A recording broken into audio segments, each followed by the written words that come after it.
Ok, d'accord, très bien. Bien le bonjour, bonjour, bonsoir. Donc, je ne vois pas les messages. Alors, je ne sais pas pourquoi, je ne vois pas vos messages.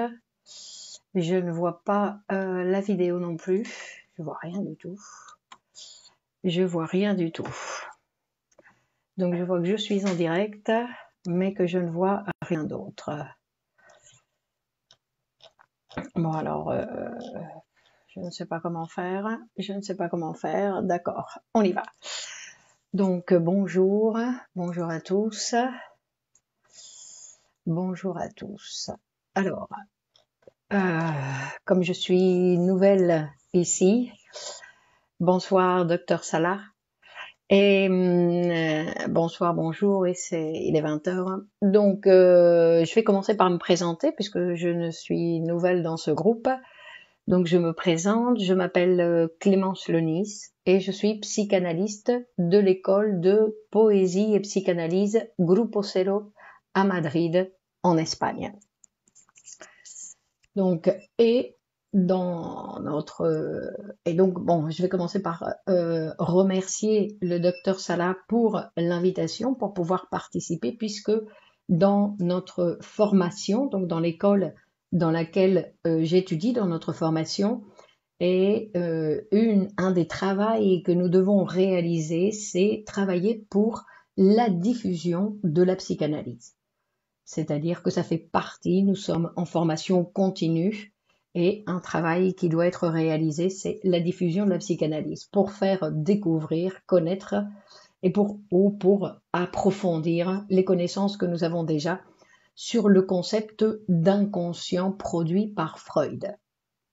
Donc, d'après ce que j'ai compris, je suis dans un groupe de psychologues. Donc, je vais m'adresser un petit peu dans un groupe. Bon, j'ai vu qu'il y avait beaucoup de gens dans ce groupe. Donc, je vais m'adresser aux psychologues, aux professionnels, on va dire, de la santé mentale en général. Puisque les problèmes de la santé mentale, qui semble être quelque chose de très individuel, en réalité, ce sont des problèmes qui sont sociaux, qui sont en relation directement avec la santé mentale de la famille, et qui est en relation aussi avec d'autres relations sociales, c'est-à-dire comme les institutions et les États. Alors nous allons voir un petit peu pourquoi. C'est-à-dire que la santé mentale, en général, c'est quelque chose qu'on laisse de côté, alors que c'est quelque chose qu'il faudrait, tout comme certaines personnes font du sport pendant toute leur vie, au niveau de la santé mentale, nous devrions aussi nous occuper de notre santé mentale tout au long de notre vie. C'est-à-dire que si je ne travaille pas pour ma santé mentale, pourquoi je travaille? Donc il va quand même avoir un travail qui va être réalisé, parce qu'on va voir que notre appareil psychique, c'est un appareil qui travaille tout le temps. C'est un appareil qui est là, qui travaille tout le temps, puisqu'on voit que par exemple, pendant la nuit, on continue à rêver. Donc l'appareil continue, même quand nous dormons, à travailler. Donc, la santé mentale, c'est quelque chose de très important, et que aujourd'hui, c'est quelque chose qui n'est pas pris en considération par les organismes institutionnels. Donc, ou très de façon, on va dire qu'ils ne sont pas considérés par les organismes, les institutions. Et pourtant, c'est pour ça que chacun d'entre nous, nous allons devoir nous occuper nous-mêmes de notre santé mentale.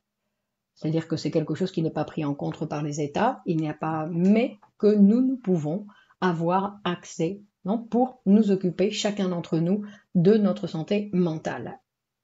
Et que, en prenant soin de notre santé mentale, bien sûr, du coup, d'une façon automatique, bonsoir Rofia, Asma, bonsoir. Donc, d'une façon automatique, nous allons prendre soin aussi des gens qui nous entourent, en fait, de nos êtres aimés. D'une façon automatique, ça va se faire. Et aussi des enfants. C'est-à-dire que la santé mentale des enfants est très touchée par la situation des parents. hein, bien évidemment. Donc c'est intéressant que chacun d'entre nous, nous puissions nous occuper de nous, puisque en nous occupant de nous, nous distribuons ça à tout le monde. Donc, il est important de s'occuper de la santé mentale aussi comme prévention, donc pas simplement quand il y a des manifestations qui nous empêchent de vivre, non, des obstacles qui vont intervenir, des symptômes qui vont intervenir dans la réalité et nous empêcher de vivre. Sinon que la santé mentale, c'est aussi quelque chose dont on doit s'occuper comme prévention.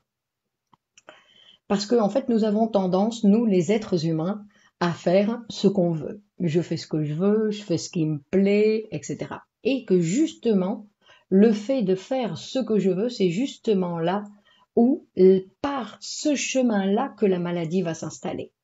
C'est-à-dire qu'il faut faire un travail sur soi-même pour que ne pas laisser les choses se faire non, au hasard. Au hasard de quoi? Au hasard des courants dominants qui nous indiquent, non, c'est-à-dire qu'il y a une idéologie avec des modèles qu'on appelle les modèles idéologiques de l'État qui nous disent comment nous devons vivre, qui surtout nous disent que nous devons vivre tous de la même façon et comme si nous étions tous pareils. D'accord?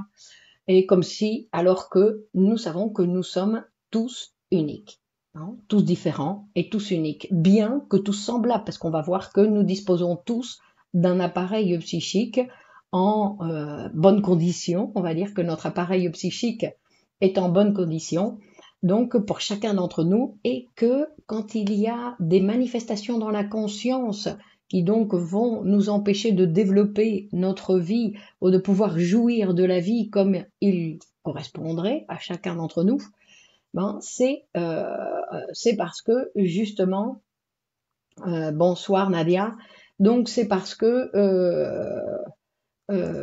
nous voulons vivre selon ces modèles idéologiques de l'État, non, qui ne nous pensent pas comme des gens uniques. Donc, je voulais dire que dans l'appareil psychique, donc il y a des différences, dans ces cas-là, des différences de quantité. C'est-à-dire qu'il y a une utilisation exagérée d'un mécanisme ou d'un autre. Donc, attendez, je vais faire quelque chose. Une seconde. Donc, soit bonsoir. Et je suis désolée, je ne parle pas arabe et je ne parle que français et espagnol. Donc, je pourrais répondre aux questions s'il y en a, que si les questions sont présentées en français. Je suis désolée, mais je n'ai pas encore fait ce travail-là, d'apprendre l'arabe, je veux dire. Donc, je voulais voir une chose. Donc, attendez, on va voir un petit truc avant de continuer. Donc, avant de continuer, donc aujourd'hui, le thème d'aujourd'hui, on va essayer de se rapprocher un petit peu de l'idée, on va dire, de l'idée de la structure de la névrose et de la structure de la psychose dans cet appareil, hein, qui sont Lounès, bonsoir. Donc, alors attendez, on va voir si j'y arrive. Alors si j'y arrive pas, ben tant pis, j'abandonne. Donc, on va voir. On va voir. Donc,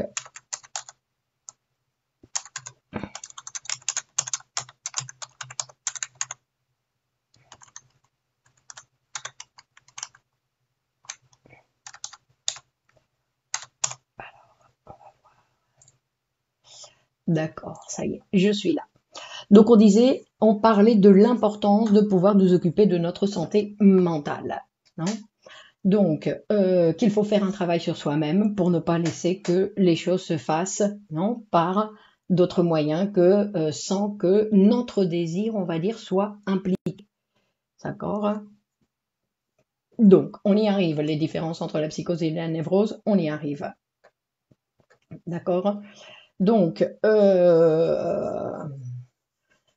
et on va dire parce que donc ces modèles idéologiques de l'État cherchent à nous rendre tous égaux, non? À faire de nous comme si nous étions, comme s'il existait cette possibilité d'être tous égaux. alors nous sommes tous égaux dans le sens où nous sommes tous des êtres humains, mais que c'est quelque chose qui est impossible en fait, de cette égalité qu'ils prétendent. Certaines fois, c'est quelque chose d'impossible dans le sens où nous ne sommes même pas égales à nous-mêmes tout le temps. Non, c'est-à-dire que nous avons, nous aussi, non, nous vivons des transformations constantes. Donc, et que face à cette impossibilité donc de ne pas être égal à l'autre, pas être comme l'autre, non, on a tendance à regarder l'autre comme si l'autre c'était un modèle pour nous. Alors on peut apprendre bien évidemment quelque chose de l'autre, mais nous allons en faire quelque chose de différent. Et donc face à cette impossibilité, ben, le sujet va tomber malade. C'est là où on va bien évidemment présenter la psychanalyse, non, comme système, comme discipline qui va nous permettre de limiter les dégâts de notre névrose, on va dire, puisque tout ça, ça va dépendre du nombre de séances de chacun, de la manière d'associer librement, non, c'est-à-dire du pacte qui va avoir lieu. Donc ici, nous allons parler de psychanalyse. Alors la psychanalyse, c'est-à-dire la théorie de l'inconscient, c'est une science, c'est une discipline très complexe, puisque l'être humain aussi, il est très complexe. En fait, c'est une discipline qui vient nous parler de cet être humain qui a donc cet être humain qui a un inconscient. Et comme toutes les sciences, la science psychanalytique et les états limites, c'est quelque chose que la psychanalyse ne travaille pas. Donc, on va voir ce que la psychanalyse, elle propose. Puis après, non, vous pourrez voir à partir du matériel que je vais vous proposer, non, parce que je ne peux pas parler de choses que je ne connais pas. Donc, comme toutes les sciences, la psychanalyse, en fait, elle dispose de nombreux instruments. Enfin, pas de nombreux instruments, des instruments qui correspondent donc à son travail pour réaliser son travail. Donc, elle a une méthode, elle a des concepts, des techniques, que la technique de la psychanalyse, c'est l'association libre en transfert. Et la méthode que la psychanalyse va utiliser, c'est l'interprétation, construction. D'accord? C'est-à-dire qu'il va y avoir un discours, le discours du patient, qui va associer pendant sa séance, il va associer librement en relation donc avec cette fonction qui est le psychanalyste et qui est le représentant, on va dire, de la psychanalyse dans ce cas-là. Non? Donc, ce qui est important aussi de voir, c'est que la psychanalyse, c'est une science des faits. Des faits, qu'est-ce que ça veut dire? C'est qu'on s'occupe du résultat. On s'occupe du résultat. C'est-à-dire que nous allons partir des effets pour interpréter le discours du sujet et ainsi produire la cause. D'accord? Donc, et l'effet donc que nous utilisons, non, l'effet de, on va dire le résultat du travail inconscient, l'effet, c'est le discours du patient dans une séance psychanalytique. C'est-à-dire que le discours du patient dans une séance psychanalytique, c'est notre matière première sur laquelle nous allons travailler. Et donc, c'est-à-dire que on ne va pas diagnostiquer un patient pour le symptôme qu'il présente dans la conscience, sinon qu'on va d'abord l'écouter, écouter le patient pour pouvoir déduire quelle est la structure psychique qui produit ce symptôme. Et qu'il peut y avoir dans la conscience des symptômes qui ont une apparence d'une hystérie ou qui peuvent avoir une apparence d'une hystérie ou d'un phénomène psychosomatique, par exemple. D'accord? Donc, et on ne sait pas quelle est la structure qui provoque telle ou telle chose. Donc, Freud va présenter le concept d'inconscient dans l'interprétation des rêves. Dans l'interprétation des rêves, parce que pour parler de la névrose et de la psychose, aujourd'hui, j'ai utilisé donc 2 textes de Freud. Il y en a un qui s'appelle Névrose et psychose et l'autre qui s'appelle La perte de la réalité dans la névrose et dans la psychose. Et j'ai aussi utilisé donc un autre livre du directeur de l'école de psychanalyse dans laquelle j'étudie qui s'appelle Miguel Oscar Menaza, donc, et qui a écrit un livre avec un texte aussi, avec sa propre lecture, le résultat de sa propre lecture sur névrose et psychose. Donc on va voir un petit peu, d'accord? Non, on peut pas dire comme ça tout de suite. Donc je présente un petit peu pour présenter l'appareil psychique avec lequel nous allons travailler, puisque ça va être non notre champ de travail, on va dire. Donc Freud va présenter ce concept d'inconscient dans l'interprétation des rêves, donc en 1900. Donc ça fait déjà 121 ans, en 1900. Et il va nous décrire pour la première fois ce premier appareil psychique qu'il a donc lui produit en nous expliquant. Donc il a produit le concept d'inconscient et il a produit ce premier appareil psychique qui va être présenté en fait avec trois instances. Donc d'un côté nous avons l'inconscient, nous avons le préconscient et nous avons la conscience. Donc trois instances différentes. Donc on va voir que l'inconscient c'est inconscient, c'est-à-dire c'est quelque chose qui c'est la pulsion, on va dire, c'est l'énergie. L'inconscient c'est notre énergie. Et en fait, c'est notre énergie mentale. Cette énergie, en fait, le contenu des informations, des informations qui sont dans l'inconscient ne vont jamais arriver directement dans la conscience. C'est-à-dire qu'une chose qui est très importante à considérer, c'est-à-dire que l'inconscient est inconscient. Et que sans travail d'interprétation, non, sans travail d'interprétation. Alors Zora, écoutez là, ici nous ne pensons pas du tout la même chose. Donc la psychanalyse est très recommandée pour le patient psychotique. Donc on va voir que donc nous avons ces trois instances. Donc l'inconscient qui est inconscient, le préconscient où ce sont des informations, on va dire c'est notre mémoire, c'est-à-dire ce sont des informations qui un jour ont été dans la conscience. C'est-à-dire que c'est du matériel qui peut réapparaître à un moment donné dans la conscience. Et de l'autre côté, nous avons la conscience qui, pour la psychanalyse, est considérée comme un organe perceptuel. C'est celui qui va percevoir, d'accord? C'est-à-dire que il va nous montrer le résultat. En fait, dans la conscience va apparaître les conséquences du travail qui va être réalisé dans cet appareil. Dans cet appareil, on doit le considérer comme une machine. Et Freud, il va nous parler donc de l'interprétation, il va nous présenter son concept d'inconscient dans l'interprétation des rêves, parce qu'il va dire « nous rêvons tous ». Je ne vais pas parler de pathologie, ni de maladie, ni de symptômes, je vais parler d'un phénomène qui nous touche tous, parce que tout le monde rêve, d'accord?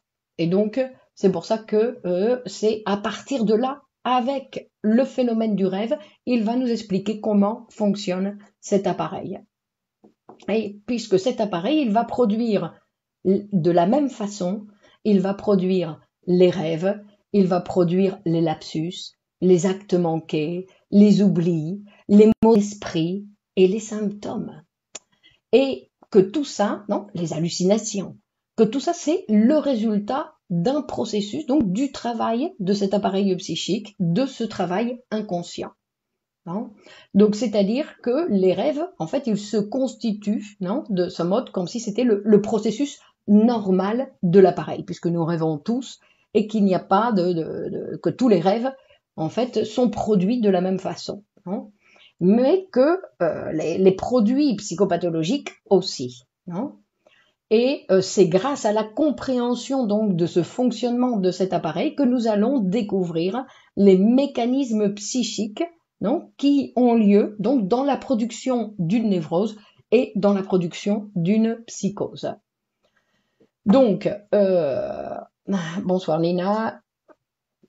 Donc, en 1923, d'accord, donc 23 ans après, Freud va nous présenter, donc, Nadine, bonsoir. Freud va nous présenter un nouveau texte qui s'appelle Le moi et le ça. où il va rendre plus complexe, bonsoir Sylvie, il va rendre plus complexe en fait cet appareil. Il va nous présenter ce qu'on appelle la deuxième topique.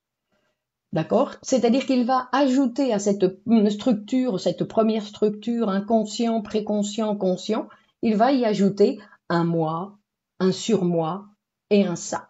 Hein? Donc, et en plus, il va nous présenter la réalité objective comme une représentation psychique.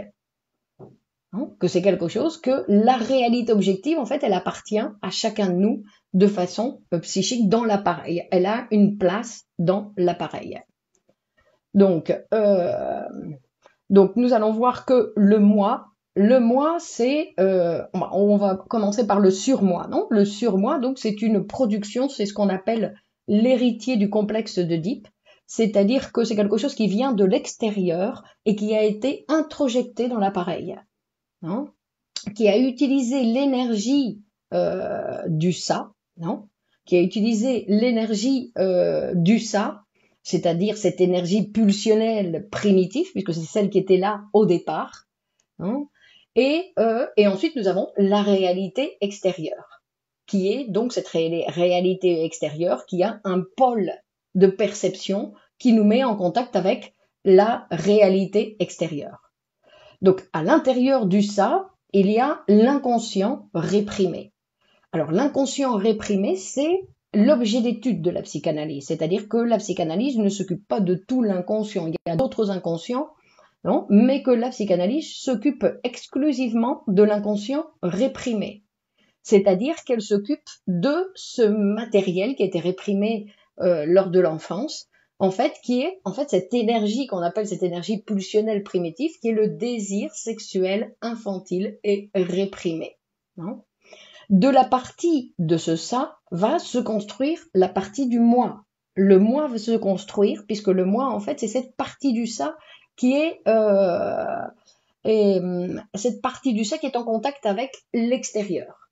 D'accord? Donc le ça est en contact avec l'extérieur et que petit à petit, il va se fabriquer donc ce moi. Donc que le moi, en fait, c'est une partie du ça qui va utiliser l'énergie du ça, mais toujours en contact avec la réalité extérieure, c'est-à-dire la réalité extérieure, c'est-à-dire celle qui vient nous mettre des limites à nos désirs. Donc l'enfant, on va devoir lui mettre des limites à ses désirs, à ses tendances pulsionnelles, c'est-à-dire que en gros, ils vont nous apprendre, cette réalité va venir nous apprendre qu'il faut apprendre à attendre. Donc, qu'on ne va pas tout comprendre d'un coup, qu'on ne va pas tout apprendre d'un coup, et qu'on ne peut pas tout satisfaire, non, d'un coup. Donc, on va devoir apprendre à attendre que chaque chose dans la vie a son processus, et qu'il faut réaliser donc le travail, le processus pour obtenir le résultat voulu. Donc ensuite, il y a le surmoi. Le surmoi, c'est donc quand on disait que c'est quelque chose qui vient de l'extérieur, parce que c'est l'introjection de ces figures parentales. C'est-à-dire que à partir de là, à partir de l'introjection de ces figures parentales, en fait, l'enfant n'a plus besoin de papa et maman. Pourquoi? Parce qu'ils sont à l'intérieur de l'appareil, non? Et qu'ils sont à l'intérieur de l'appareil, c'est-à-dire que les parents ne sont plus là pour dire fais pas ci, fais pas ça, sinon que c'est le sujet lui-même qui va se le dire, puisqu'il a introjecté ces figures qui viennent, non, mettre aussi donc des limites. Donc après on verra que ce n'est pas seulement ça. Et donc et qui va recevoir lui aussi une grande influence du ça. Encore le ça, donc cette énergie du ça, le surmoi va recevoir aussi cette énergie du ça. Donc dans cette organisation de cet appareil où il y a différents éléments, le moi, en fait, ça va être un esclave. C'est un esclave qui va devoir s'occuper des désirs du surmoi, des désirs du ça et des désirs de la réalité extérieure. C'est-à-dire que chaque instance, bonsoir Michel, chaque instance va vouloir satisfaire ses désirs et que le moi va être là donc pour travailler pour chacun d'eux, pour essayer de gérer la situation pour qu'en fait tout le monde soit content. D'accord? Donc c'est un travail difficile, c'est-à-dire donner des réponses aux demandes pulsionnelles du ça et que dans le ça, donc, il y a ces désirs sexuels infantiles qui sont réprimés et qui sont interdits de satisfaire. Donc, et il doit, bien évidemment, en plus, donner les réponses à la réalité, c'est-à-dire à notre vie quotidienne, aussi aux demandes, non, aux demandes de notre vie quotidienne, et en plus aux demandes du surmoi, parce que le surmoi aussi, non seulement il est là pour dire ce qui est bien et ce qui n'est pas bien, sinon qu'il représente un idéal. L'idéal que l'enfant a fait, qu'il a introjecté, cet idéal qu'il avait quand il était tout petit, en introjectant donc ses figures parentales, non, où il a introjecté donc son idéal. Et c'est-à-dire son idéal, c'est-à-dire ce qu'il aimerait être. Non? Donc Hakim dit que le surmoi, c'est d'autoconservation. Non. Ce sont les pulsions. Il y a des pulsions d'autoconservation. D'accord? Les instances en elles-mêmes, il y a des pulsions d'autoconservation. Non, la faim, c'est une pulsion d'autoconservation de l'individu, par exemple. Donc, on dit que le moi, c'est celui qui doit, donc il va être d'une certaine façon le gérant de toutes ces demandes qui surgissent dans cet appareil psychique. Donc, dans le phénomène de la névrose, ce qu'on va voir, c'est donc entre le moi et le ça, non? Il y a donc un conflit. On va voir que le conflit dans la névrose, c'est quand le moi ne sait pas répondre ou ne veut pas répondre au désir du ça. C'est-à-dire qu'il y a une forte demande pulsionnelle du ça qui veut s'exprimer dans la conscience, et le moi dit pas question, tu peux pas passer, pas question, et que en général, donc c'est cet inconscient qui est réprimé. Dans l'inconscient réprimé, il y a des désirs hostiles, il y a des désirs érotiques, il y a des choses qui sont, on va dire, qui ne sont pas extravagantes.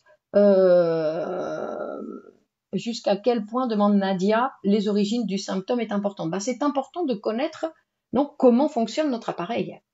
Donc parce que l'origine du symptôme, en fait, on va l'interpréter à chaque patient. Et quand on interprète donc l'origine du symptôme d'une certaine façon, non, la cause, d'accord, le sujet il va être découvert. Donc, puisque quand le sujet est malade, parce qu'il a réprimé, il y a quelque chose qu'il ne veut pas savoir de lui-même. Donc le travail qu'on va faire en psychanalyse, c'est l'amener à découvrir ce que lui il ne tolère pas de lui-même. Quelque chose qu'il ne tolère pas, des désirs qu'il ne tolère pas, mais qui sont des désirs des êtres humains. Quelque chose de tout à fait, non, les êtres humains, ils ont des désirs qui n'ont pas, mais qu'ils ont des difficultés à accepter leurs désirs, et même des désirs, parce qu'il y a des désirs, on a des difficultés à accepter certains désirs parce que ça ne concorde pas, c'est pas tout à fait accepté par la société. Donc, mais après, il y a d'autres désirs qu'on ne tolère pas qui sont tout à fait acceptés par tout le monde. Mais que le sujet, avec ce surmoi très sévère, il ne se permet pas, par exemple, de désirer. Et ensuite, une autre chose qui est très importante, c'est qu'en fait, désirer, c'est le propre de l'être humain. D'accord? C'est-à-dire que c'est quelque chose qui fait partie de l'humain, qu'il désire qu'il a non, mais les désirs qu'il ne tolère pas, c'est les désirs hostiles qu'il a envers certaines personnes, les désirs sexuels qu'il a envers certaines personnes aussi, quand en fait, l'être humain, il est composé de tout ça, non? Donc, face à ce désir, un désir hostile, j'ai envie de dire, de pas voir celui-là, puis je suis obligée de le voir, et puis donc je vais réprimer mon hostilité, je ne vais pas exprimer mon hostilité, par exemple, parce que je ne tolère pas que moi, justement, j'ai des désirs hostiles, c'est intolérable. Mais on va voir que ces désirs hostiles, font partie de la production de cet appareil psychique. D'accord?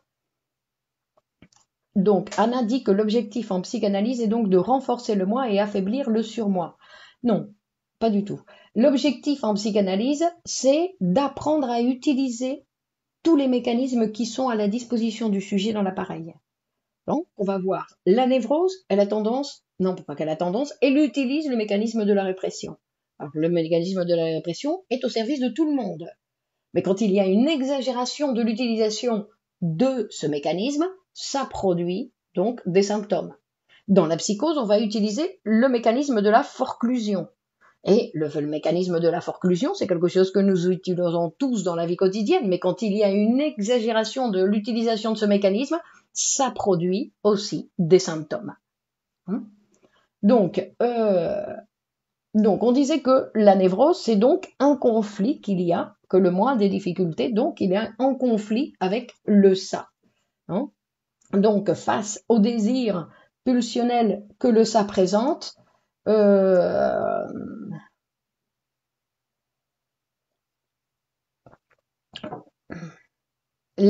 comme vous le dites, non, la psychose, donc, elle travaille le symptôme euh, uniquement sur la manifestation. D'accord? La psychanalyse, elle va aller, non, donc interpréter la cause pour mobiliser la libido. Donc, il ne s'agit pas ni de renforcer le moi, ni de rendre plus faible le surmoi, sinon de mobiliser l'énergie psychique. Et quelle est la possibilité d'utiliser beaucoup plus, non, ces différents mécanismes. Donc, face à ces désirs que le moi ne tolère pas la réalisation directement, qui ne peut pas satisfaire dans la réalité, le résultat, ça va être donc un symptôme. Ça va être la névrose, une obsession, une phobie, une angoisse, ça va être une manifestation donc dans la conscience. Donc, et une manifestation qui va avoir donc il va apparaître donc bien évidemment complètement déguisé. On ne va pas reconnaître le pourquoi il existe une obsession dans différentes obsessions, les différentes obsessions qui existent, on ne sait pas pourquoi. Donc on va en pâtir, en fait on va en souffrir sans comprendre ni pourquoi elles sont là, ni d'où elles viennent.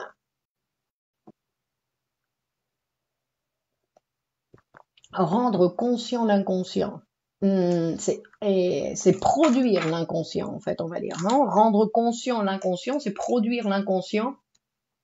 C'est pas pour affaiblir les mécanismes de défense, non, c'est parce que ou pour se voir que, en fait, les mécanismes de défense n'ont pas lieu d'être. Non, qu'on n'a pas à se défendre de quelque chose de particulier. Parce qu'en fait, il n'y a pas de danger.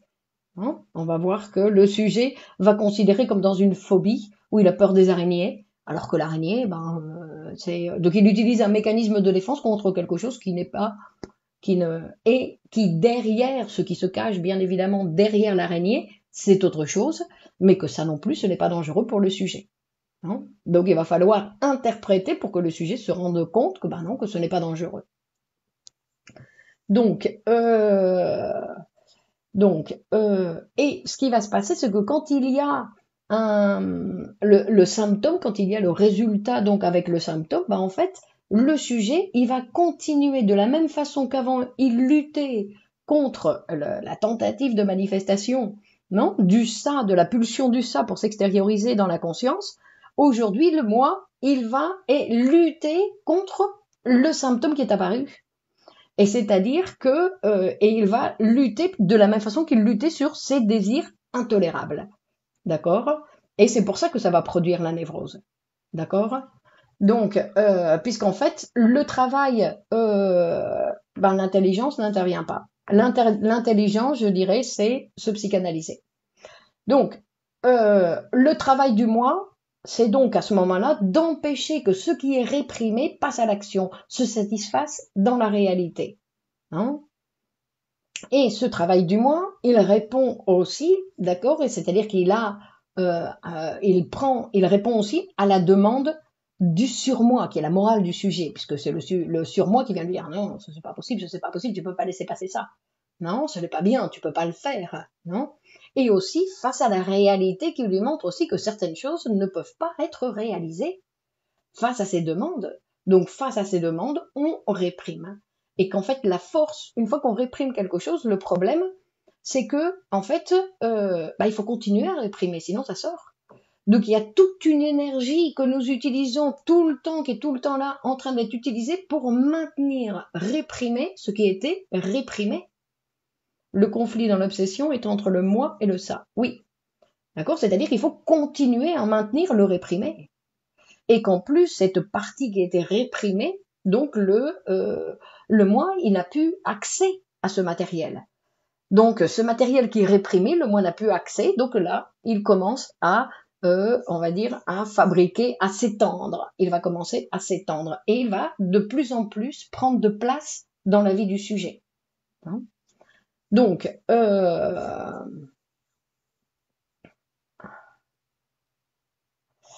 et cette force de la répression, donc bien évidemment, elle va réprimer selon la force de la pulsion qui veut s'exprimer. Donc il y a une relation de force, je t'empêche de passer, mais que l'autre, il veut toujours essayer. Donc c'est pour ça que pour que ça ne passe pas, la répression va être aussi forte que le désir qui veut s'exprimer. Hein. Donc, on dit que, c'est-à-dire qu'il y a un conflit dans l'appareil chaque fois que le moi doit dire non au surmoi. Chaque fois que le moi doit dire non au ça, ou quand il doit dire non à la réalité extérieure. Donc tout ça, ça va produire des conflits dans la conscience. D'accord? C'est-à-dire les trois maîtres pour lesquels le moi travaille, à chaque fois que le moi dit non, il y a conflit. Donc, dans la névrose, le moi dans la névrose, le moi n'accepte pas une tendance libidineuse inconsciente du ça, qu'il essaie donc de l'expulser. Quand est-ce qu'on peut dire que la personnalité est construite? La personnalité est construite, l'appareil psychique, non? Pas la personnalité, l'appareil psychique, il est construit quand, on va le voir ici, non? On va dire à partir de 7 ans, plus ou moins peut-être. Mais bon, ça dépend, non, du déroulement, du développement pour chaque personne, pour chaque enfant. Mais que de toute façon, cet appareil, il n'est jamais terminé. Non, que ce n'est pas une construction, ça y est, c'est bon, c'est fini. Sinon que, rappelons-nous, cet appareil psychique travaille tout le temps. Il est tout le temps, non, il est en travail tout le temps. Cet appareil psychique va arrêter son travail, c'est d'exprimer ses désirs, et qu'en fait, le ça n'abandonne pas et revient donc sous forme de symptômes. C'est pas le ça qui revient sous forme de symptômes, c'est parce que le moi réprime. D'accord? Donc le ça n'abandonne pas, effectivement, le ça veut toujours s'exprimer, non? Et que le moi, il réprime parce qu'il ne tolère pas. D'accord? Aidé par le surmoi, il ne tolère pas le désir qui veut s'exprimer. Et donc, ce qui va se passer, c'est qu'il va réprimer cette pulsion, non, cette énergie primitive, et là, la réprimer pour qu'elle ne s'exprime pas. Et que ce qui va donc arriver dans la conscience va être un travail, en fait, le résultat du travail inconscient. C'est-à-dire qu'il va y avoir des déplacements.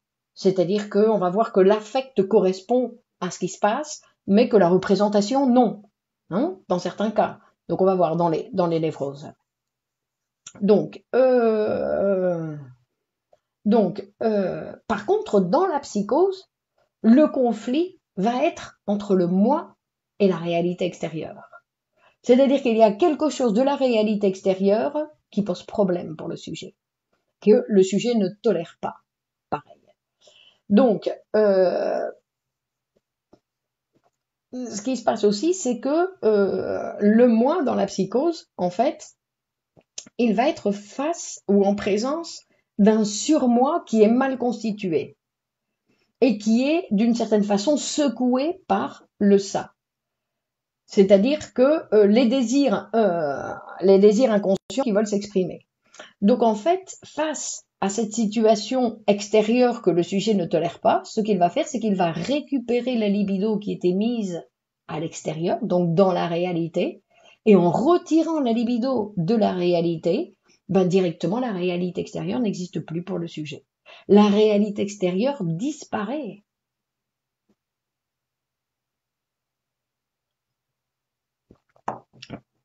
Parce qu'il y a quelque chose d'intolérable. D'accord? Donc le moi dit non à la réalité parce qu'il y a quelque chose que le sujet ne peut pas tolérer. Donc, on va voir, non? On va essayer de voir tous les éléments que je vais pouvoir, en ce peu de temps que nous avons là, pour essayer de vous présenter un petit peu différents éléments pour voir si ça peut vous être utile. Donc c'est-à-dire que cette réalité extérieure disparaît, et donc il va se former une autre réalité, une réalité alternative qui va envahir le monde psychique du patient psychotique, hein, qui est ordonné par le principe de plaisir, puisque le principe de réalité a disparu. Donc c'est le principe de plaisir qui va diriger, c'est-à-dire les désirs inconscients. Les désirs inconscients, c'est-à-dire les désirs incestueux. Et que dans les deux cas, donc dans la névrose comme dans la psychose, il y a une influence du surmoi. Mais on voit que le surmoi, dans la psychose, en fait, dans le sujet psychotique, le surmoi est mal constitué. Donc, reprenons un petit peu quelque chose qui est très intéressant. Donc, on va voir que l'étiologie commune à l'explosion donc d'une psychonévrose ou d'une psychose est toujours dans les deux cas la phase du complexe d'Oedipe qui reflète donc c'est la position Hakim, non, c'est la position du sujet face à son complexe d'Oedipe qui va montrer en fait sa situation. Alors c'est pas exactement sa personnalité, sinon qui va montrer sa manière d'être, on va dire, dans la réalité, et que il n'est pas toujours pareil, non? Quelle réalité le psychotique ne tolère pas à la demande. Donc on va voir. Donc il y a une privation, non? C'est-à-dire que dans la réalité, il y a une privation, c'est-à-dire l'impossibilité de réaliser un de ces désirs infantiles qui en fait n'ont jamais été dominés et qui continuent à vivre, nous dit Freud, qui continuent à vivre, donc ils sont accrochés en fait dans notre organisation, non? Dans l'organisation psychique, ils sont toujours là, toujours présents et qui veulent toujours donc chercher à s'exprimer et à se satisfaire surtout. Et donc, il dit que cette privation, donc de la réalité extérieure, a toujours dans le fond une origine extérieure, non? A toujours une origine extérieure, puisque en fait, on va voir qu'il y a toujours une participation du surmoi. D'accord? Donc, et que donc on va dire cette privation a toujours dans le fond une origine extérieure, même si dans le cas individuel il semble partir de cette instance intérieure qui est le surmoi et qui s'est attribué en fait la représentation des exigences de la réalité. Donc dans l'union avec un surmoi fort, non, quand le moi va s'unir avec le surmoi fort, ça va produire la névrose. Quand je réprime un contenu inconscient, non, quand je réprime un contenu inconscient, donc il va devoir utiliser une voie extérieure au pouvoir du moi. Le moi là ne peut plus intervenir. Et donc il va produire une transaction du désir entre le désir et le renoncement au désir. Parce que dans le symptôme, en fait, il y a les deux tendances. Il y a la satisfaction substitutive de ce désir qui voulait être exprimé, et en plus, il y a le renoncement à ce désir. C'est ce qui produit le symptôme. C'est pour ça qu'on va dire que les symptômes, c'est quelque chose de difficile à éliminer comme ça de but en blanc, parce que dans le symptôme, il y a une satisfaction substitutive, c'est-à-dire que le ça s'est exprimé. Parce que pour le ça, s'exprimer directement dans la conscience ou s'exprimer par l'intermédiaire d'un symptôme, pour le ça, c'est la même chose. D'accord? Pour cette instance particulière de notre appareil psychique, lui, ce qui se passe dans l'inconscient, ça ne l'intéresse pas. Lui, ce qu'il veut, c'est exprimer, donc, et si ça s'exprime par une formation substitutive, ça s'exprime. C'est ce qui va l'intéresser. Mais bien sûr, pour le sujet, ce n'est pas la même chose de vivre avec des symptômes que de vivre avec des réalisations directes dans la conscience. Non, ce sont des choses qui sont différentes. Donc, nous avons dans la psychose un conflit entre le moi et la réalité. Non? Et donc, et ensuite on va voir donc la névrose qui est un conflit entre le moi et le ça, et les névroses narcissiques qui est un conflit entre le moi et le surmoi. Donc en fait, les névroses narcissiques, on voit qu'elles vont intervenir dans les deux cas, autant dans la psychose que dans la névrose, puisque le surmoi va toujours participer. Et c'est ce qui va donc nous permettre de présenter la maladie dans tous les cas comme sociale. Que toutes les maladies, en fait, sont sociales. Parce que toute maladie est le produit d'un désaccord du moi face à la réalité, dans tous les cas, à la demande du surmoi. C'est-à-dire que c'est le surmoi qui va lui dire s'il peut l'accepter, s'il peut accepter, ou à la demande du ça qui lui demande de la rejeter. D'accord? Donc nous avons, vous voyez, ces différents personnages. C'est comme si nous avions plusieurs personnes qui vivent en nous et que chacun a des désirs différents et qu'il veut exprimer.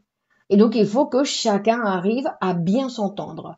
D'ailleurs, on va dire que on va voir qu'une personne, quand le moi a une bonne relation avec les différentes instances de son appareil psychique, on va le voir dans sa vie sociale. C'est-à-dire que c'est une personne qui a des facilités dans la vie sociale, qui tolère bien les différentes relations qu'il peut produire dans sa vie. Donc, il accepte les gens, qu'il accepte les gens, qu'il ne rejette pas.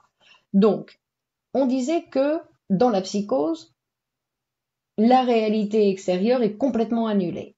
Elle est inefficace. D'accord? Elle n'intervient plus, la réalité extérieure. Elle est déconnectée. Le sujet est déconnecté de la réalité extérieure. Non? On a dit que dans la psychose, il y a le mécanisme de la forclusion, qui est donc un mécanisme qui est en relation avec l'extérieur, alors que la répression, c'est un mécanisme qui fonctionne à l'intérieur de l'appareil. C'est-à-dire que le sujet ne laisse pas rentrer le monde extérieur dans la forclusion. On va voir. Donc, alors par exemple, on peut voir qu'il des troubles d'identité, d'identité dissociative. Ça peut être une psychose et ça peut être aussi une hystérie. D'accord? Parce que ça peut provenir d'une impression ou ça peut provenir d'une forclusion. Donc dans tous les cas, il va être nécessaire d'écouter le patient pour savoir. C'est-à-dire que ça peut provenir d'un désir du ça, d'un désir interdit, parce que dans le ça, les désirs qui veulent se manifester, ce sont des désirs interdits. Et donc, face à ces désirs interdits, le sujet va se dissocier. Et donc, et on va voir que cet appareil, il va se former sur la base de dissociation. Parce qu'en fait, la première répression, la répression primordiale, quand le sujet, ce qu'on appelle le complexe d'Oedipe, quand on va devoir renoncer à ces tendances sexuelles incestueuses, donc interdites, l'appareil va se dissocier. Il se divise. Donc le ça va prendre sa place, et de l'autre côté, il va donc avoir un inconscient et un conscient. Et que dans l'inconscient, la relation incestueuse va continuer. Parce qu'en fait, le sujet va dire « Ah, je ne peux pas faire ça. Je ne peux pas continuer à désirer ce que je désire. » Donc il se divise. Et en compte 2, dans la conscience, il dit « Voyez, je ne désire plus ma maman. » Mais dans l'inconscient, il va maintenir ses désirs infantiles. D'accord? Et qui sont pas simplement désirer la maman, sinon ce sont aussi des désirs hostiles envers tout ce qui vient, on va dire, envers ce qui vient faire obstacle à sa relation amoureuse avec sa mère. D'accord? Et ça va créer donc les désirs hostiles. Mais dans l'inconscience, dans la conscience, par exemple, dans la conscience, le sujet va paraître, donc il va y avoir des désirs qui vont être différents, ce qui va permettre au sujet de désirer d'autres femmes que sa mère. Alors, on va voir à partir de là, à partir de cet appareil qu'on est en train de présenter, que en psychanalyse, on ne met pas d'étiquette, on ne met pas de diagnostic. Pourquoi? Que ça n'est pas considéré comme correct dans le sens où, en fait, les positions psychiques du sujet se modifient, elles sont transitoires, ou en tout cas elles devraient l'être.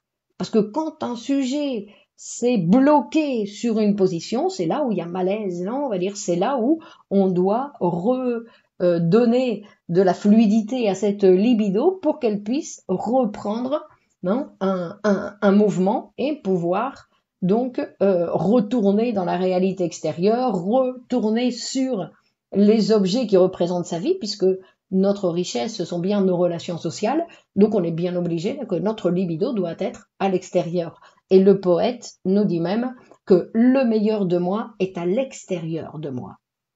Ça c'est quelque chose qui est important et qui fait partie donc qui nous montre bien que cet appareil, il doit être à l'extérieur, pas à l'intérieur. Donc ce qui nous intéresse, c'est la cause de la psychose, ce mécanisme inconscient. Donc pourquoi? Pour pouvoir le transformer, bien évidemment. Donc nous devons découvrir le mécanisme inconscient qui produit la cause de la psychose, d'accord, pour pouvoir le transformer et donc réorienter le sujet sur le chemin de la santé mentale. Donc, et par exemple, Freud, tout se jouera avec le sujet. Oui, obligatoirement. Donc, on va voir que par exemple, il va nous présenter, quand il nous présente dans l'interprétation des rêves Freud, il va nous présenter le rêve, et en fait, le rêve, on déconnecte aussi de la réalité. Anna demande, pensez-vous qu'un sujet psychotique est analysable? Avez-vous constaté des organisations psychotiques qui se transforment en négation névrotique? Je vais y répondre. D'accord? Donc il va nous montrer comme quoi le rêve, en fait, c'est un phénomène psychotique où le sujet aussi déconnecte de la réalité et qu'il va aussi, comme la psychose, fabriquer une nouvelle réalité. Et en plus avec les mêmes éléments. C'est-à-dire qu'il va retourner aussi, le rêve, c'est toujours non, un retour dans le passé, non, un retour dans le passé où il y a aussi une réalisation de désir, c'est-à-dire il y a une réalisation de désir substitutif, tout comme dans le symptôme. Donc, normalement, dans la vie quotidienne, on est en contact permanent avec la réalité, non, de laquelle on reçoit des perceptions, non, de ce pôle perceptif, non, qui est donc une ouverture que nous avons dans notre appareil qui reçoit des informations sur le pôle perception. Et donc, et dans notre mémoire, il reste des perceptions antérieures. Et ce qu'on appelle la mémoire. D'accord? Et ces perceptions antérieures, on les appelle aussi les traces mnésiques. Donc, et on va voir que les souvenirs, non? C'est un patrimoine du moi. Donc, on va voir, Saïda, on va voir. Donc, c'est un patrimoine du moi, on va voir, non? C'est traces mnésiques, non?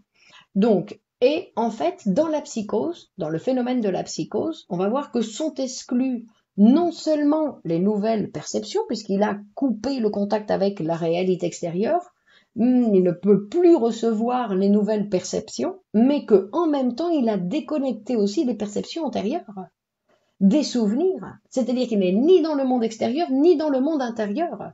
Alors dans ce cas-là, que fait le moi? Non, parce qu'il n'y a plus rien. Que fait le moi? Eh bien, il va créer un nouveau monde extérieur et intérieur. D'accord? C'est-à-dire que ces mondes vont être construits. Comment ils vont être construits? Ils vont être construits selon les désirs sexuels infantiles qui viennent du ça, qui viennent de l'inconscient réprimé. Et il va utiliser ce matériel pour refabriquer un monde qui, on va dire, qui lui convient mieux. Alors, qu'est-ce qui s'est passé pour qu'il y ait cette déconnexion? Donc, comme on disait auparavant, il y a une privation qui est imposée par la réalité, d'accord, et que le sujet considère complètement intolérable. Donc,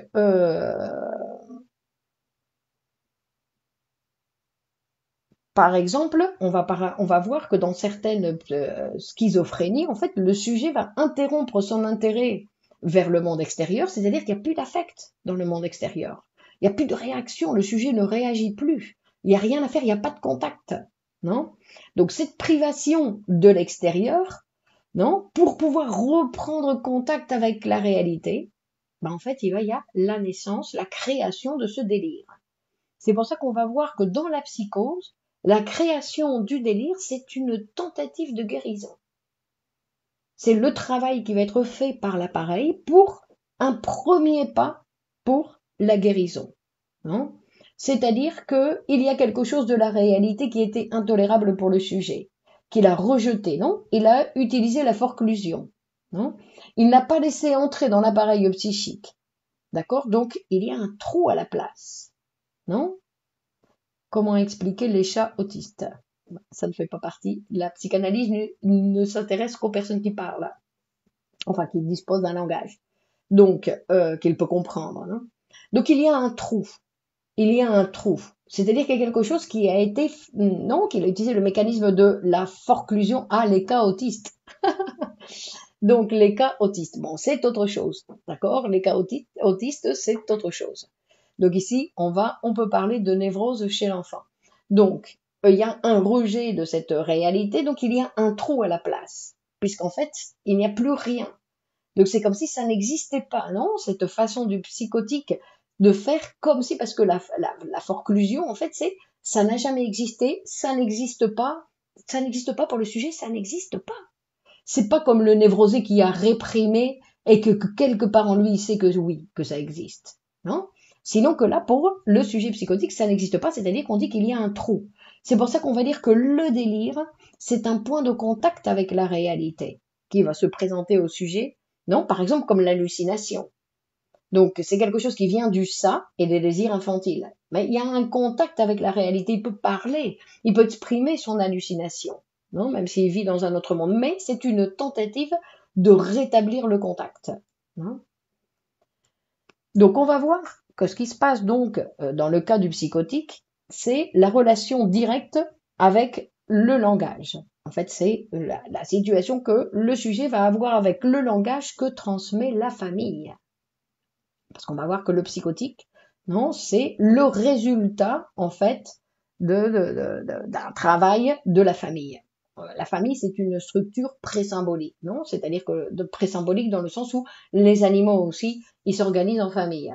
L'être humain, avant de parler, s'organisait déjà en famille. Non? Pourquoi? Pour s'occuper de l'espèce, non? Pour la reproduction.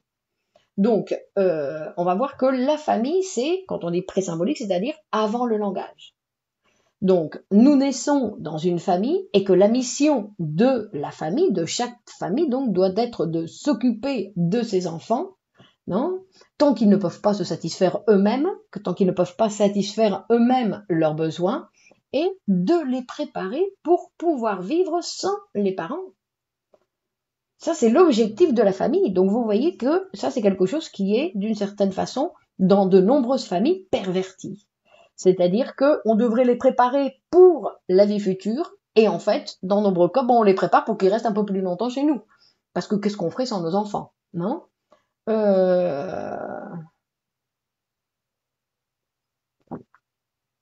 Donc on va voir que la manifestation donc du psychotique, c'est que le résultat de quelque chose qui s'est passé ou qui a lieu dans la famille au niveau du langage. Donc, on disait donc que la famille est là pour préparer les enfants à pouvoir vivre sans les parents et à fabriquer leur vie future. C'est-à-dire que l'objectif, c'est de devenir un être du langage, du désir et de devenir social, non? Donc, de participer. Devenir social, ça veut dire de participer à la construction sociale. Et qu'est-ce que ça veut dire participer à la construction sociale? Ça veut dire transformer justement la réalité. Ce que le psychotique sait très bien faire, mais pas la réalité extérieure. Non, puisque dans sa possibilité de créer, on va dire, donc transformer la réalité avec d'autres personnes. Ce serait la personne normale, c'est-à-dire que ce devrait être le travail de la famille. Mais parfois, la famille, non, ne le permet pas. Ne permet pas que ce parcours ait lieu, non? Et qu'au contraire, elle va transmettre des difficultés, non? Et qui vont provoquer, donc, certaines difficultés qui vont provoquer, non, la psychose. Alors, on va dire, c'est pour ça que le problème de la psychose, c'est un problème social important. On va dire,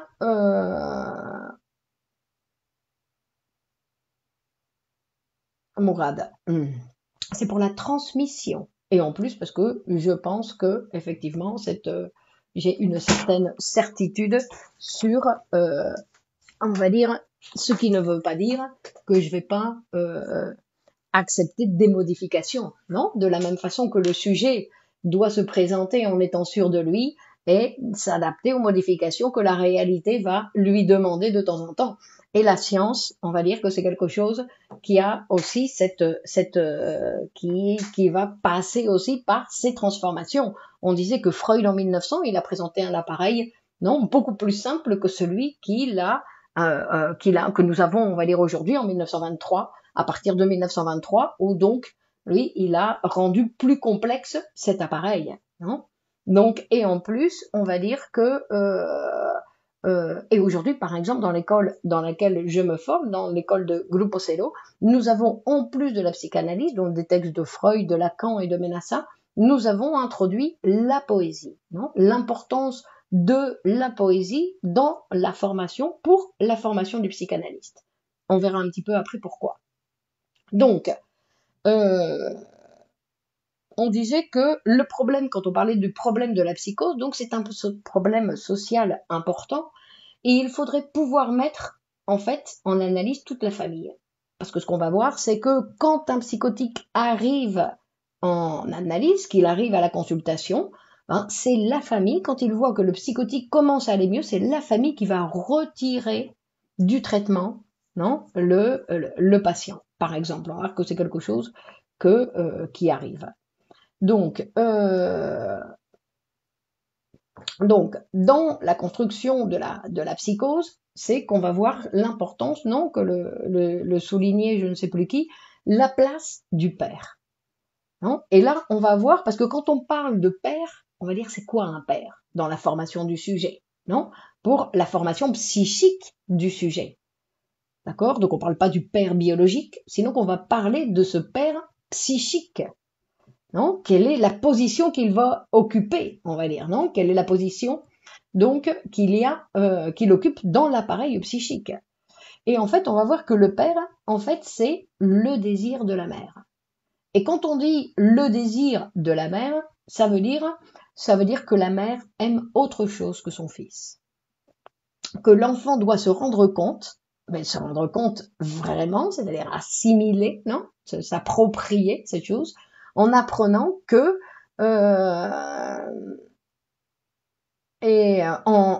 en apprenant que sa mère ne désire pas que lui. C'est-à-dire qu'il y a d'autres personnes dans la vie de la mère, que la mère désire d'autres choses. Et quand on dit désir, il ne s'agit pas de quelque chose de conscient, sinon qu'il y a quelque chose d'inconscient qui est en jeu, c'est-à-dire que l'enfant, on ne peut pas le tromper. Non, on parle ici de cette relation, ce n'est pas parce que la mère, elle va dire à l'enfant, sinon c'est par ce contact, non, ce contact par le langage, mais par le langage de ce que va recevoir l'enfant. Hein. Et qu'il y a des enfants que va voir, on va dire par exemple, on va parler d'une mère frigide. Et quand on parle d'une mère frigide, on ne parle pas d'une mère frigide en question de la sexualité ou de ses relations, de ses rapports sexuels, sinon qu'on va parler de frigidité quand en fait la mère ne désire et ne jouit de rien.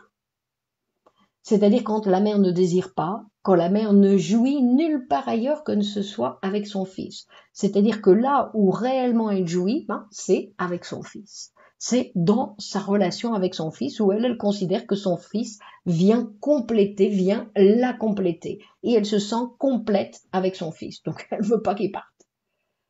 D'accord? Par exemple.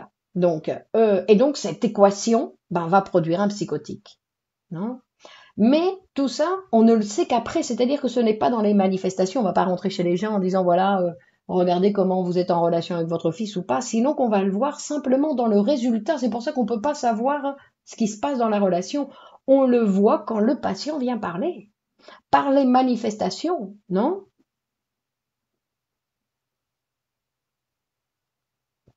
Par les manifestations. Et ce n'est pas le sujet du jour, non? Aujourd'hui, moi, je viens parler de la névrose et de la psychose.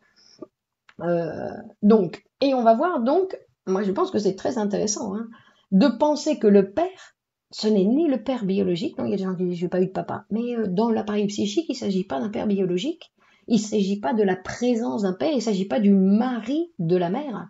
C'est pour ça qu'on va pouvoir le savoir que quand on va écouter le patient, parce que le père c'est une fonction, et que cette fonction, ça peut être le club de foot, ça peut être le dentiste, c'est-à-dire qu'on ne peut pas se fier à l'apparence. Il y a quelque chose, non, où la mère, en fait, elle va désirer, elle va aimer autre chose que son fils, et c'est ça qui va être la fonction père. Du tiers séparateur, exactement, Anna. Ce tiers séparateur qui vient donc montrer que la mère, elle l'a pas eu toute seule, son enfant. Hein. Parce qu'en fait, c'est ça, il y a des femmes, on va dire, qui ne vont pas laisser passer cette information, qui ne vont pas montrer, en fait, d'une façon ou d'une autre à leur enfant, qu'il a fallu un monsieur, non, pour la production d'un nouvel enfant, on va dire, non? Est-ce que le sexe de l'enfant change quelque chose? Ça dépend des sujets, d'accord? Ça dépend des sujets. Donc, c'est pour ça qu'il faut toujours écouter, non, le patient. Parce que ça doit intervenir, mais on ne sait pas comment. Donc, selon le patient, comment il va nous en parler. Non. Donc, Donc, il faut pouvoir écouter le patient pour pouvoir interpréter. Donc, parce que si nous ne sommes pas dans cette situation, ben, ça ne s'appelle pas de la psychanalyse, c'est autre chose. D'accord? Par exemple. Donc, on va essayer de montrer un exemple, non, pour voir un petit peu la différence entre ce que ce serait que la production dans la même situation, la production d'une névrose, d'un symptôme névrotique, et la production d'une psychose. Non, par exemple, il y a une patiente de Freud, non, qui est une jeune femme et dont la sœur meurt. La sœur meurt. Et en fait, elle, cette jeune femme, va fantasmer de manière inconsciente, c'est-à-dire qu'elle n'en a pas conscience, elle va fantasmer que maintenant que sa sœur est morte, ben son beau-frère est disponible. C'est-à-dire qu'elle a un désir pour son beau-frère. Mais ce désir, pour sa morale, est intolérable. Elle ne se permet même pas de se rendre compte qu'elle le désire. Parce qu'une chose, c'est se rendre compte qu'on désire et dire non, je ne peux pas, c'est mon beau-frère, je ne peux pas. Et une autre chose, c'est directement ne pas se permettre d'apparaître parce que ce n'est pas le sujet. C'est pour ça que je réponds pas aux questions. D'accord? C'est pas le sujet d'aujourd'hui. La semi-conscience n'est ni une névrose ni une psychose, c'est une semi-conscience. Donc, non? Donc, et donc, son désir de son beau-frère, d'accord, le désir pour son beau-frère, en fait, c'est donc une situation, ce désir est donc réprimé. Et donc, qu'est-ce que ça va produire dans la conscience? Produit une hystérie, une névrose. Il va y avoir un symptôme névrotique qui va couvrir, non, qui va satisfaire, on va dire, ce désir, qui va être une formation substitutive. C'est-à-dire qu'on va voir qu'elle accepte la réalité, mais elle la réprime. D'accord? Ça, c'est la position de la névrose. Par contre, dans la psychose, le sujet va nier la mort de la sœur. C'est-à-dire la sœur n'est jamais morte. Directement, donc ça n'existe pas. Non, la mort de la sœur n'existe pas. Donc il rejette la mort de la sœur, il va nier cette réalité, donc à la place, il va y avoir un trou. Et donc à la place du trou, il va construire un délire, où il va voir sa sœur, où il va avoir une relation avec sa sœur. Non? C'est-à-dire qu'il n'accepte pas la réalité, c'est-à-dire qu'il ne peut pas la transformer. Et c'est pour ça que Freud va venir nous dire qu'une personne saine, en fait, c'est celle qui a un peu des deux. C'est-à-dire où le sujet accepte la réalité comme le névrosé, et comme le psychotique, il va la transformer. D'accord? Donc c'est où les deux, la moitié du mécanisme, on va dire, non? C'est-à-dire que dans les deux cas, on ne réprime pas, on ne va pas utiliser la forclusion, sinon qu'on va accepter la réalité, mais qu'on va travailler pour la transformer. Non? Et c'est travailler pour la transformer, ça veut dire non, s'occuper de sa santé mentale dans tous les cas. D'accord? Donc, alors nous allons écouter, parce que ça ne se termine pas là, on arrive vers la fin, mais on va continuer encore un petit peu. Donc nous allons écouter le discours du psychotique, et en fait, et on va l'écouter de la même façon que s'il nous racontait un rêve. On va partir de ce matériel comme s'il s'agissait de son délire, comme s'il nous racontait un rêve. Pourquoi? Pour pouvoir l'interpréter. C'est ce qui va permettre donc et provoquer la transformation du patient. Non? Donc, on disait que le délire, c'est un pas vers la guérison.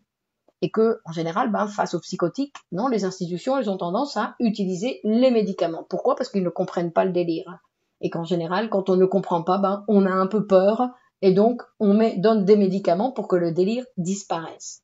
Et effectivement, il y a certains médicaments qui arrivent donc à annihiler le délire, mais qu'en même temps, ils annulent une partie, non? Oui, Safia, le symptôme est une satisfaction substitutive. C'est pour ça que c'est difficile de l'éliminer, non? Puisqu'il y a une satisfaction dans l'appareil psychique. C'est-à-dire que dans la conscience, le sujet va souffrir, mais dans l'appareil psychique, il y a satisfaction. Donc le délire et le rêve ont la même fonction, la réalisation du désir. Exactement, Anna. Bravo, c'est ça, la même fonction, la réalisation d'un désir. Mais le rêve, d'une façon, non, que c'est quelque chose qui ne fait de mal à personne, on va dire, non, qui n'intervient pas dans la réalité, tandis que le délire, non, ça produit des inconvénients dans le social. C'est pour ça qu'on va dire que la psychose, et on va dire la névrose aussi, c'est-à-dire que dans les deux cas, non, rappelons-nous que Freud, il a dit que dans les deux cas, pour la névrose comme pour la psychose, il y a perte de la réalité. Donc, le psychotique, non, va utiliser la forclusion pour dire non, ça n'existe pas. Et le névrosé, il va réprimer et il va continuer à réaliser sa réalisation de désir, il va le faire dans ses fantasmes. Donc, exactement, Safia, donc des satisfactions inconscientes. Et le névrosé, il va satisfaire, mais sans rien faire, sans bouger. Non, sans bouger, sans rien faire, il va y avoir une satisfaction pour l'appareil, c'est la même chose. C'est-à-dire qu'il n'y a pas de, pour l'appareil, il n'y a pas de la satisfaction substitutive, ça lui convient très bien. Donc, et donc on va voir que si nous n'avons pas l'instrument pour comprendre le délire, et que actuellement ou aujourd'hui, je suis désolée d'embêter certains, c'est que la psychanalyse, c'est celle qui l'a étudiée et qui peut rendre compte. Le moi ne se détache pas complètement de la réalité, ce que Freud explique par un processus de clivage du moi.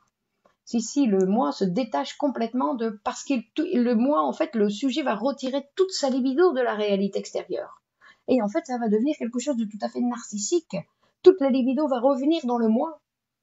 Donc il n'y a plus de réalité extérieure. La réalité extérieure, c'est sa réalité psychique qu'il va créer en plus. On a dit qu'il y a une coupure avec la mémoire, avec les traces mnésiques et avec les nouvelles perceptions. Donc il y a un vide en fait pour le sujet. Il perd tout contact. Donc la création du délire, ça va être cet élément qui va lui permettre de reprendre contact avec la réalité, avec sa réalité psychique. Donc, c'est pour ça que quand on parle de prendre, de s'occuper, d'écouter un patient psychotique, non, il ne nie pas sa fille à la réalité. Le psychotique, il va pas nier la réalité, il va faire la forclusion, il n'existe pas. Bon, peut-être que c'est ce que vous voulez dire, non? C'est perte de la réalité, difficulté d'investir? Non, c'est pas difficulté d'investir. Difficulté d'investir, c'est plus pour le névrosé, qui préfère fantasmer au lieu d'aller travailler. D'accord? Par exemple. Oui, Saïda, on a vu que le surmoi du psychotique est très faible dans le sens où il n'y a pas de père, que tout est mère. C'est pour ça que le surmoi, il est faible. Parce que quand le sujet, il a introjecté, ben, il manquait une partie. On va dire, bon, c'est une façon grotesque de présenter les choses. Non, mais c'est pour ça qu'en fait, il n'est pas, non, euh, c'est un peu flou comme le délire à réaliser un désir. Comment? Dans l'appareil psychique. C'est qu'on doit voir que dans l'appareil psychique, ça n'a rien à voir avec notre conscience. D'accord? C'est un phénomène, c'est pour ça que c'est intéressant d'étudier l'appareil psychique et que c'est le premier qui présente le fonctionnement de l'appareil psychique, ben c'est Freud. Et c'est intéressant parce qu'en fait, c'est un monde que si on n'étudie pas, on ne peut pas le connaître. C'est un autre monde, non? Et en plus, c'est un monde qui va produire notre conscience. Alors, Eric dit l'Oedipe précoce ou la crainte de castration qui génère, mais elle est toujours là, la crainte, non? La peur de la castration, l'angoisse de castration, elle est toujours là, non? D'accord? C'est-à-dire elle est toujours là dans tous les sujets. Dans tous les sujets, ils vont passer par l'Oedipe, non? Bon alors, donc ici, on va voir un petit peu que comme on avait parlé, non? Que quand on parle de science, de psychanalyse et qu'on parle d'une science, parce qu'en fait, elle travaille dans un champ bien délimité. Ce n'est pas quelque chose qui peut être extérieur à ce champ d'action. Et le champ de la psychanalyse, le terrain de travail de la psychanalyse et ses instruments, non, qui sont articulés, c'est le discours du patient en association libre, en transfert, c'est-à-dire qu'une psychanalyse, ça ne se fait pas hors de ce cadre, de ce champ. Non? Et en transfert, ça veut dire que le sujet est en relation avec, non, le psychanalyste, en relation inconsciente. Non, c'est-à-dire qu'il y a un contact inconscient avec cette figure, cette fonction de celui qui écoute. Non? Et que bien évidemment, pour avoir l'écoute donc de ce psychanalyste, pour que le psychanalyste puisse écouter ce délire, puisse écouter ce rêve, puisse écouter ces symptômes, puisse écouter cette histoire du patient, ben, il faut qu'il soit préparé pour écouter. Parce que sinon, le sujet, qu'est-ce qu'il va faire? Il va écouter ses propres histoires. Et c'est ce qu'est la tendance de tous les êtres humains, c'est d'écouter dans l'autre. Quand on parle avec nos amis, poum, on regarde comme dans un miroir. Donc pour éviter ça, parce que c'est absolument, et en plus non seulement pour éviter ça, sinon qu'en plus pour écouter et voir comment fonctionne, dans quelle situation l'appareil psychique de l'autre. D'accord?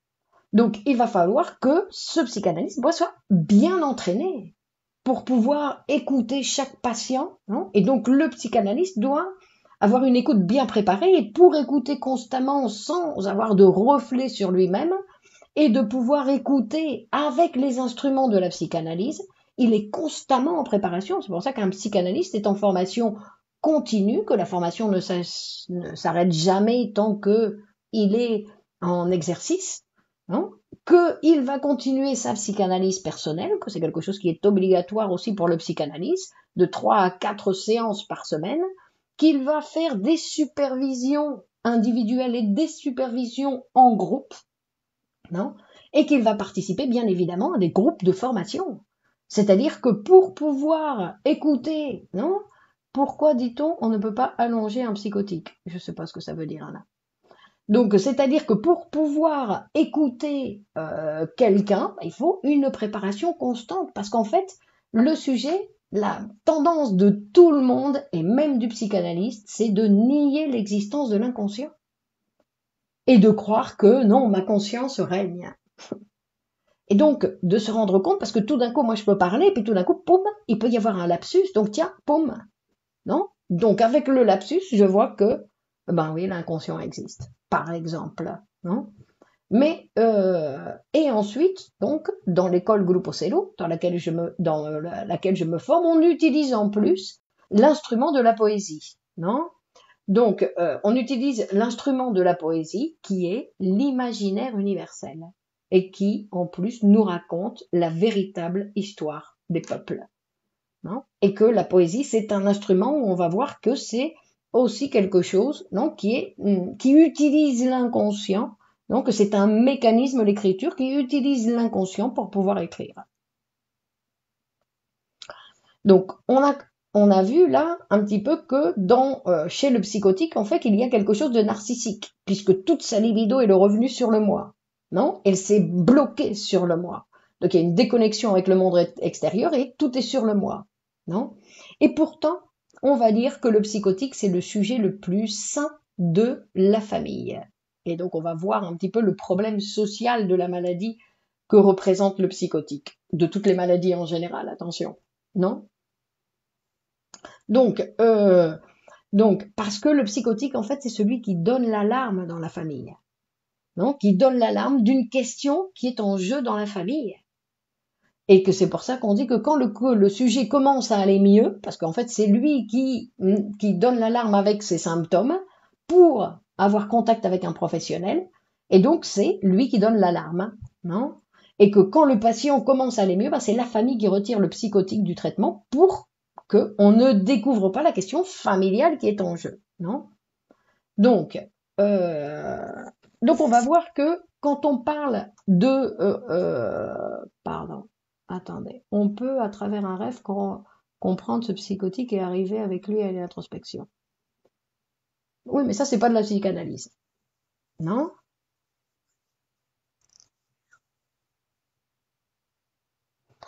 Mais on ne travaille pas. Alors c'était Sabine, non? On sait Sabine. Donc on ne travaille pas obligatoirement avec le passé. C'est parce qu'il y a certains patients qui ont besoin de parler de leur passé. D'accord? Mais que ce n'est pas obligatoirement quelque chose que de toute façon, le problème il est dans l'actualité, il n'est pas dans le passé, le problème il est dans l'actualité après, non? On va se rendre compte dans le discours du patient où est le passé, sans avoir besoin d'y arriver. Je ne pense pas que ça soit valable pour l'autisme. Bon, mais ça c'est autre chose, non? On va rester sur la névrose et la psychose pour ce soir.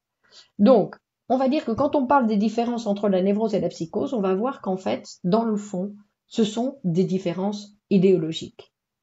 Et donc, qui montrent un problème, que le véritable problème est idéologique, que c'est un problème social.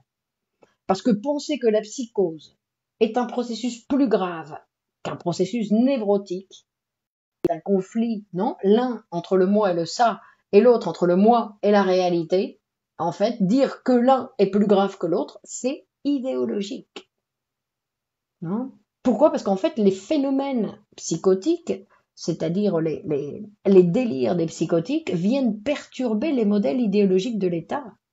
C'est-à-dire qu'ils viennent perturber nos normes, nos manières de vivre. Où on a instauré des manières, voilà, on va aimer comme ça, on va travailler comme ça, on va faire ça de nos loisirs, on va être en relation avec les autres comme ça, que tout est établi. Et en fait, le psychotique, il vient, non, avec son délire, il présente quelque chose qu'on comprend pas, non. Donc, et donc c'est pour ça que c'est quelque chose. Je ne sais pas si la souffrance est supérieure dans la psychose, parce que la dépression, c'est quelque chose qui fait énormément souffrir le sujet. Non? Que je vais dire, comment on va dire que la souffrance est plus ou moins? Non? Comment on calcule la souffrance? D'accord? Mais que la dépression, c'est une maladie aussi qui fait souffrir énormément les patients.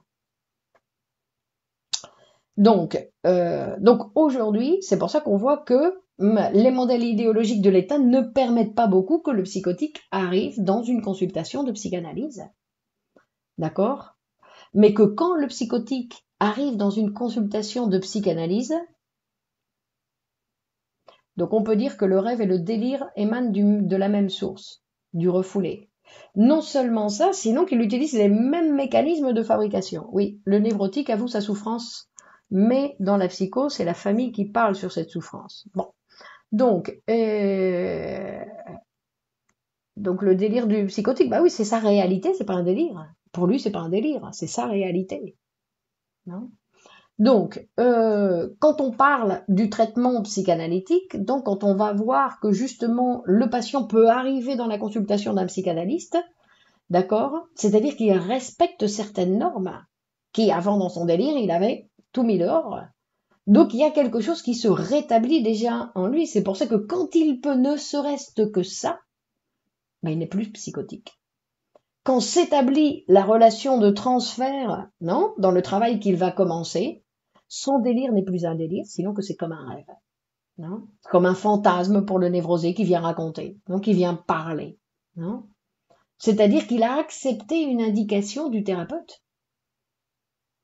Et que même, non, et que même si c'est simplement une norme, on va dire, administrative, non, c'est-à-dire respecter, venir à un horaire, se présenter, etc., ce n'est plus un psychotique. À ce moment-là, ce n'est plus un psychotique. Non, et que quand il va voir un psychanalyste, ben on va dire que sa psychanalyse a commencé. Non, parce qu'il a été nécessaire pour qu'il arrive là de le séparer de la famille. Et on va voir qu'il va y avoir, non, de le séparer de la famille, qui va être nécessaire, de le séparer de sa sœur, de le séparer de ses premiers objets, non, de ses premiers amours, on va dire, et que toutes ces modifications, non, sont pour transformer la situation dans laquelle il a fabriqué son symptôme, non. Et, et donc, en modifiant cette réalité, en fait, on produit une micro-réalité, non? Ou selon, donc, on doit aussi prendre un autre volet, l'hypoglycémie. Donc, alors, on va construire, parce que si on lit bien les textes de Freud, le délire, l'hallucination, les rêves sont des formations de l'inconscient qui est apparu dans la conscience en utilisant les mêmes mécanismes, le déplacement et la condensation. De quoi? D'un désir sexuel infantile réprimé de caractéristiques édipiennes. C'est-à-dire que tout comme le rêve, tout comme la névrose, tout comme la poésie, non, c'est quelque chose qui se produit avec les mêmes mécanismes. Et donc Ben Ali dit la psychose est guérissable par la psychanalyse.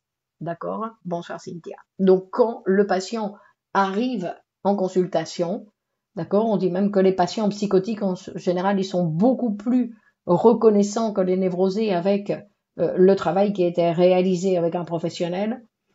Non, ils sont beaucoup plus, remercient beaucoup plus. Non, ils n'ont pas l'impression comme les névrosés où ils pensent que, ben non, ils ont toujours été là. Hein. Enfin, vous n'avez servi à rien. Moi, j'étais bien dès le départ. Non, tandis que le psychotique, non. Non. La sublimation du désir. La sublimation du désir. Donc, avec la poésie. Très bien, Safia. Exactement. Donc, ce sont des phénomènes qui vont utiliser les mêmes instruments, non? Les mêmes instruments de l'appareil psychique pour produire une chose ou une autre dans la réalité. Donc vous voyez que c'est une nouvelle réorganisation, on va dire, que le traitement psychanalytique va permettre une nouvelle réalisation pour que justement cette énergie ne tombe pas dans le vide, en fait. Parce que quand il y a un symptôme, ben, l'énergie, elle tombe dans le vide, elle sert à rien socialement. D'accord? C'est-à-dire que le sujet est enfermé avec sa maladie, avec ses symptômes, non, avec ses fantasmes, avec ses délires, et donc son énergie ne sert à rien dans le social. Hein. Donc ce sont des gens, en fait, on va dire qui existent malades. Hein, non, ce sont les phénomènes. C'est vrai qu'aussi ce sont les représentants de la maladie de notre société. D'accord? C'est pour ça que, comme je disais au départ, aucune institution actuelle, non, s'occupe réellement de la santé mentale des sujets. D'accord? Donc c'est ou nous qui nous en occupons, ou il y a personne qui va le faire pour nous. Hein. Il n'y a personne qui va nous prendre en charge comme un état-maman qui va venir, allez, vous avez un petit problème, on va s'occuper de vous. Non.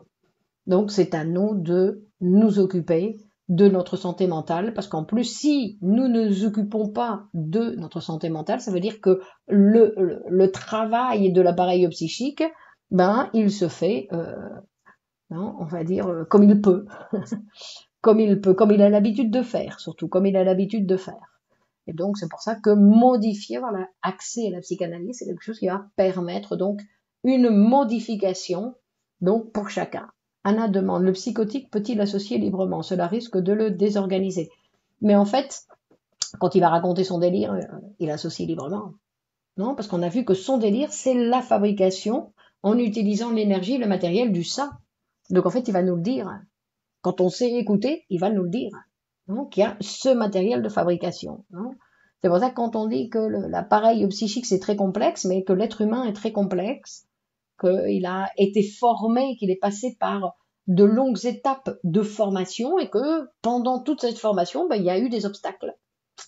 Et donc obligatoirement, ben, il y a des obstacles où de temps en temps, quand la réalité ne nous satisfait pas complètement, ben, on a une tendance à dire je ne veux pas savoir. Hein. Donc, mais ne pas vouloir savoir, c'est ne pas participer à la vie, ne pas participer à la réalité. Non? Donc, merci pour le programme. Merci à toi, Kepa. Donc, non, qu'il faut avoir. Pourquoi le psychotique n'aime pas que quelqu'un touche son corps? Ben, ça dépend du psychotique. Non? Ça dépend du psychotique.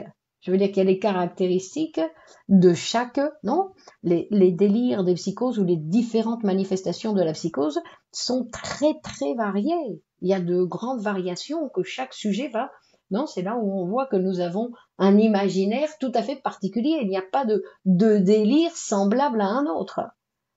Hein, tous les délires sont comme tous les symptômes. Nous pouvons tous souffrir d'angoisse, mais chacun va manifester ça dans la réalité de façon différente.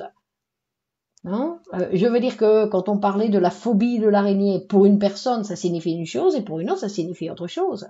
À chaque fois, on va devoir écouter, non? À chaque fois, on va devoir écouter le patient. Non, non, Freud, c'était un scientifique. Lui, il a présenté, il a étudié donc les Juifs, mais c'est pas une théorie sioniste. Freud était avant tout un scientifique, parce que si on pense que la psychanalyse, c'était fait par un petit bourgeois, que c'était fait par un juif, par un vieux monsieur, ben alors on va le mettre à la poubelle parce que c'était fait. Donc là, il faut apprendre à dissocier que celui qui écrit, non, la personne qui écrit, le scientifique, quand il est vraiment scientifique, ses idées ne passent pas. C'est pas ses propres idées. Il travaille pour la science. Ou sinon, vous êtes en train de dire que Freud travaillait pour lui. Ou que les grands écrivains, que Rimbaud écrivait pour lui. Que Baudelaire, il écrivait pour lui. Non. Les grands écrivains, les grands scientifiques, ils écrivent pour les autres. Quand Elsa a découvert la possibilité d'illuminer la planète de façon gratuite, il l'a pas fait pour lui. C'est quelque chose qu'il a produit pour l'humanité. Et donc les êtres qui se donnent donc à cette production, ils s'oublient eux-mêmes. Non, c'est comme un psychanalyste quand il travaille, il s'oublie lui-même, lui il n'a plus rien à voir dans l'histoire. Il occupe une fonction, d'ailleurs pas simplement le psychanalyste, sinon que tous les travailleurs, quand ils travaillent, ils s'oublient eux-mêmes. Ou c'est comme ça que devrait Non, nous devrions travailler en nous oubliant nous-mêmes. C'est-à-dire qu'on ne travaille pas pour nos satisfactions personnelles, on travaille pour notre salaire et pour remplir les tâches qui nous correspondent. C'est un projet franc-maçon pour détruire la religion et le spiritus. Non, parce que la religion, c'est quelque chose de, c'est pour aider, parce que regardez, par exemple, on va passer, je sais pas, il y a de nombreuses religions qui ont donné leur vie, qui se sont complètement effacées, qui ont donné leur vie à l'humanité. Qu'est-ce que vous dites? Hein? Qui ont pu justement mettre toute leur libido à l'extérieur. Et c'est de ce dont il s'agit. Le scientifique est objectif, non subjectif. Freud, c'était un neurologue avant d'être un psychanalyste. Oui. Non, c'est pour ça qu'on va dire que la psychanalyse, en fait, elle est née dans l'objectif de guérir. Elle est née dans l'objectif d'être une thérapie. Mais en fait, ce qui s'est passé, c'est que Freud, quand il a vu ce qu'il était en train de découvrir, il a dit, ça, c'est pas seulement une thérapie, sinon que c'est un instrument qui va nous permettre de nous autoconnaître comme être humain. De nous autoconnaître, c'est impossible de prendre en psychanalyse un individu psychotique. On doit l'écouter et faire comme si on croyait, pas qu'on croyait. Pourquoi vous voulez croire? Non, Saïda, on ne doit pas croire, on doit écouter. On ne doit pas croire à ses désirs, on doit dire qu'est-ce qu'il me dit? Il n'est pas question de fait, simplement, c'est comme un instrument, le discours du patient, dans tous les cas, c'est la matière première. Donc je dois écouter s'il y a un lapsus, je dois écouter s'il y a un oubli comme ça bizarre qui arrive, je dois écouter, non? On ne doit pas travailler sur le contenu du refoulé. On sait que le contenu du refoulé, il existe, et puis le refoulé, non, c'est quoi le refoulé? On n'a pas conscience du refoulé en psychanalyse. On va interpréter à partir du matériel, parce que dans le discours du patient, il y a tout. Tout le matériel est donné dans le discours du patient. Donc à partir de ce matériel, on va pouvoir interpréter et nous rendre compte de ce qui est en jeu ou dans le fantasme du sujet, non, quel est le fantasme qu'il cache et que le sujet ne s'en rend pas compte. Et donc on a besoin de l'interpréter.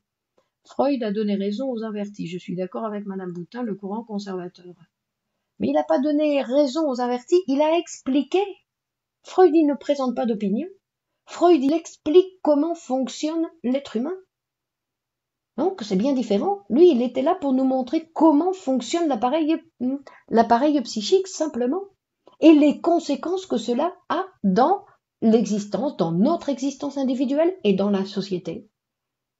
Dans le malaise dans la culture, dans le malaise dans la civilisation, il montre comment c'est nous qui fabriquons la société dans laquelle nous vivons. Et donc il nous explique que tout ça part de comment est organisé notre appareil psychique.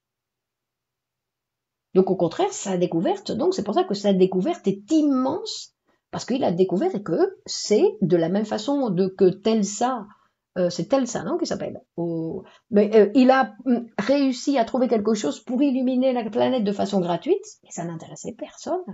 Économiquement, ça n'intéressait personne.